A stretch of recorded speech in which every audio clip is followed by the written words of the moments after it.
भद्र विशाल भगवान की जय। यूट्यूब के सभी दर्शकों को पंडित आनंद शर्मा का नमस्कार। आज हम वास्तु इस विषय के संदर्भ में चर्चा करेंगे। व्यक्ति अपने दैनंदिन जीवन के अंदर में हर प्रकार की साधना, अपना सामर्थ्य, अपना बल, अपना दिमाग, अपने पुरुषार्थ को सिद्ध करने में लगाता है, लेकिन पूर्णतः उसका पुरुषार्थ फलीभूत नहीं हो पाता। वर्तमान समय के अंदर में चारों तरफ हर व्यक्ति किसी समस्या से परेशान व ग्रसित है। आज हम आधुनिक युग के अंदर में अपना जीवन यापन करते हैं, जहां कहीं भी किसी भी प्रकार का हमें परेशानियों का अनुभव होता है दैनंदिन जीवन के अंदर में, तो हमारे मस्तिष्क में एक बात बहुत ही स्ट्रोक करती है, क्या जिस जगह पे मैं निवास करता हूँ, जिस जगह पे मेरा उद्योग, फैक्ट्री, व्यवसाय है, कहीं कुछ वास्तु संबंधित परेशानी तो नहीं है। बहुत तेजी से इस बात का इस शास्त्र ने समाधान भी दिया है।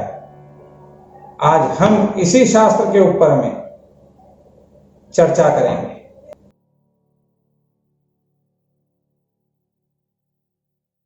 हिंदू संस्कृति के अंदर बहुत ही विलक्षण प्रतिभा है। हमारे ऋषियों का, शास्त्रों का ज्ञान पूर्णतः वैज्ञानिक है।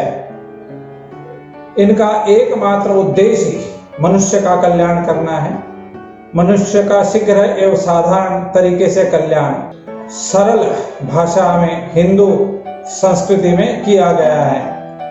वह कहीं भी किसी भी धर्म ग्रंथ में प्राप्त नहीं है।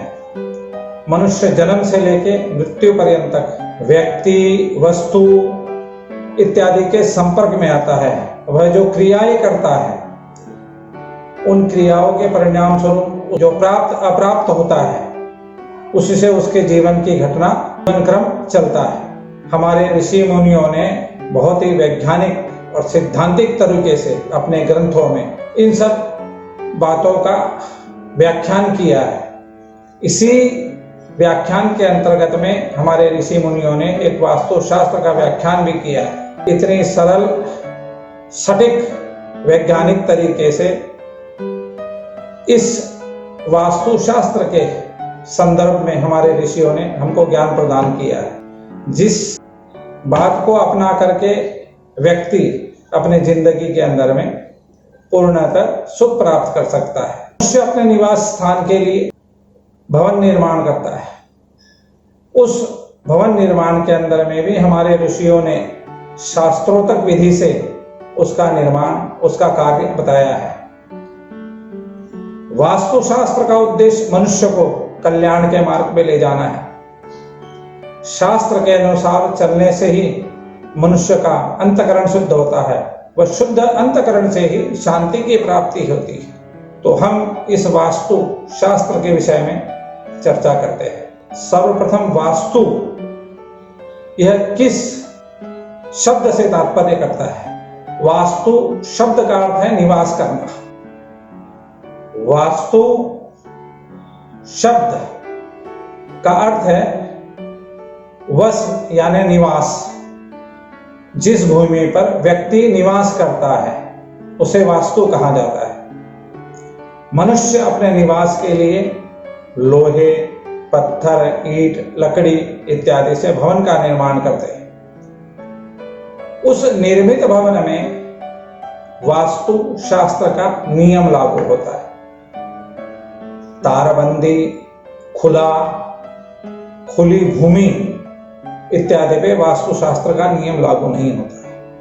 वास्तु की उत्पत्ति से लेके वास्तु के दोष निवारण हमारे शास्त्र में प्रथमतः 25 अध्याय में इसकी जानकारी दी है।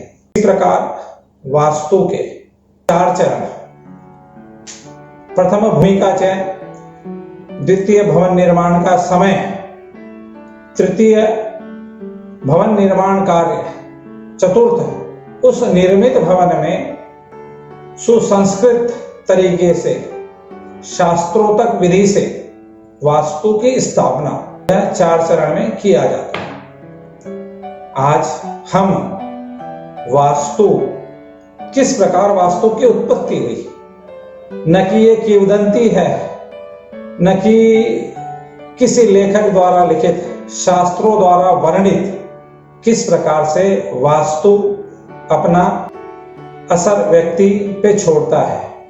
एक दैत्याकार रूप में उत्पन्न होते हुए देवता द्वारा उसका आधिपत्य करना, वास्तु देवता के संबंध में चर्चा है। अब हम पहले वास्तु इस की उत्पत्ति के बारे में बात करते हैं। भगवान शंकर का जिस समय अंधकासुर का वध किया, उस समय भगवान शंकर के ललाट से पसीने की कुछ बूंदें इस पृथ्वी पर गिरी। बूंदों से एक विकराल मुख वाला प्राणी उत्पन्न हुआ। उस प्राणी ने धरती पर गिरे हुए अंधकासुर के रक्तों के कणों का पान किया। रक्त के कणों का पान करने पे भी उस प्राणी की आशा शांत नहीं हुई। तब वह भगवान शंकर के सम्मुख जाकर घोर तपस्या करने लगा। उसकी तपस्या से प्रसन्न होकर भगवान शंकर ने उससे कहा कि तुम अपने मन इच्छित वर मांग लो। तब उसने कहा कि हे भगवान शंकर, मैं तीनों लोकों को ग्रस्त होने में समर्थ होना चाहता हूं। भगवान शंकर ने उसको वर प्रदान किया। तीनों लोकों को अवरुद्ध करता हुआ वह पृथ्वी पर आ गिरा। उससे भयभीत होकर देवता ने उसको अधोमुख कर दिया। जिस देवता ने उस विशालकाय देह प्राणी को जहां दबा रखा था, उसी स्थान पे उस देवता का वास हो गया। सभी देवताओं के निवास करने से उस विशालकाय देह के प्राणी का वास्तु नाम से प्रसिद्ध हुआ। भृगु, अत्रि, वशिष्ठ, विश्वकर्मा, मैं, नारद, नग्नजित, भगवान शंकर, इंद्र, ब्रह्मा, कुमार, अश्विनी, शनेक, गर्ग, भगवान वासुदेव, अनिरुद्ध, शुक्र व गुरु, यह 18 देवता वास्तु में प्रधान, वास्तु शास्त्र के प्रमुख देवता माने गए। पूर्व में मैंने आपको बताया था वास्तु के 4 चरण। प्रथम, भूमि का चयन। हम जिस भूमि पे रहेंगे, 4 वर्ण के अनुसार उस भूमि का चयन। ब्राह्मण, क्षत्रिय, वैश्य, शूद्र, इनके वर्णों के अनुसार भूमि का रंग, भूमि की सतह इत्यादि बातें। द्वितीय स्थान में भवन निर्माण करने का शुभ समय शास्त्र के अंतर्गत में लिया जाता है। तृतीय चरण, भवन निर्माण कार्य। किस दिशा में हमको अपना प्रमुख द्वार, किस दिशा में हमारा शयन कक्ष, किस दिशा में हमारी पाकशाला, रसोई, किस दिशा में हमारे धन की स्थिति, जल की निकासी, विद्या, धन, देवता का स्थान इत्यादि इत्यादि बातें हैं। चतुर्थ, उस निर्मित भवन में सुखपूर्वक चिरकाल हमारा निवास शांति व समृद्धि के साथ बना रहे। इसी संबंधित वहां वास्तु देवता की स्थापना व पूजन, ये 4 चरण में बताया है। इन 4 चरण के अंदर में भी अनेकानेक विषय है। कहाँ किस चीज का होना, कहाँ किस चीज का नहीं होना, वास्तु संबंधित। सो हम आने वाले हमारे वीडियो में इस विषय में चर्चा करेंगे। वर्तमान समय में पूर्णतः वास्तु की जानकारी,